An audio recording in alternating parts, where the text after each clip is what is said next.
Hi guys, for today's video is tuturuan ko kay kung paano mag-pack ng bagahe. So ito guys, bagahe pala po ito ni Habi dahil babalik na po siya ng barko. So ang ginawa namin una dyan is kinilo namin yung maleta guys at yung mga dadalhin niya para magsaktong 20 kilos at para maiwasan po guys yung over baggage yan at patanggal-tanggal ng mga gamit.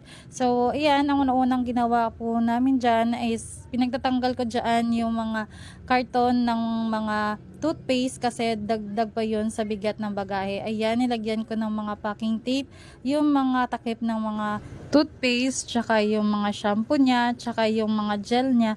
Pinaglalagyan ko din dyan guys ng packing tape. Yan, para maiwasan if ever na mapitpit siya, hindi po siya mag-spread yung mga liquid niya doon sa mga damit niya. So, ayan guys, pinalagyan ko ng mga packing tape yan dyan. Yung mga shampoo, mga gel niya at mga toothpaste niya. Next ko naman guys ginawa is tinupi ko yung mga damit niya tsaka ni-roll po.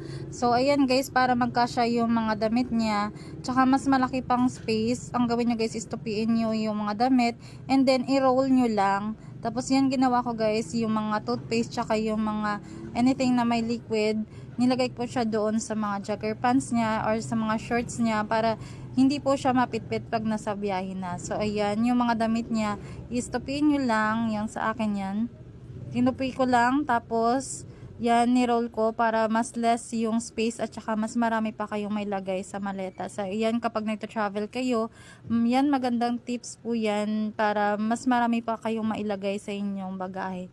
So yan, yung mga babasagin pala guys is nilagay ko doon sa ilalim ng mga medyas niya. Yan, para if ever na daganan yung mga maleta is hindi yung mababasag yung mga babasagin. Yung mga sabon is nilagay ko doon sa kabila.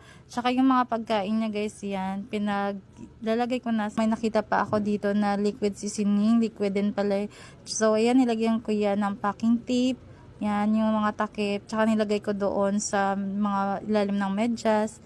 Yan, para hindi siya mapitpit. So ayan, spread ko na yung mga pagkain. Tsaka yung sabon niya is guys, nilagyan ko ng plastic. Tsaka tinip din para hindi maamoy. So ayan, ang sweet pa. Yung mga damit niya pa lang na isusuot sa biyahe. So ayan, nilabas ko na. Hindi ko na siya nilagay doon sa ano, ilalagay ko na lang siya sa ibaba pag natapos na yung pagpack ng bagahe niya. So ayan, marami pa siyang chika. So ayan, nilabas ko yung mga gagamitin niya pala doon sa biyahe. Ilang years na pala siya guys umaalis, kaya sanay na rin ako mag-pack ng kanyang mga bagahe at mga gamit niya. So ayan lang guys yung mga tips ko sa inyo.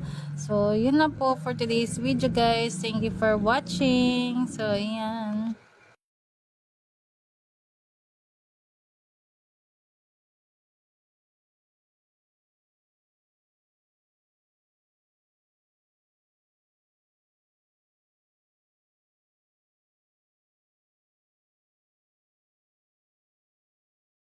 So yan,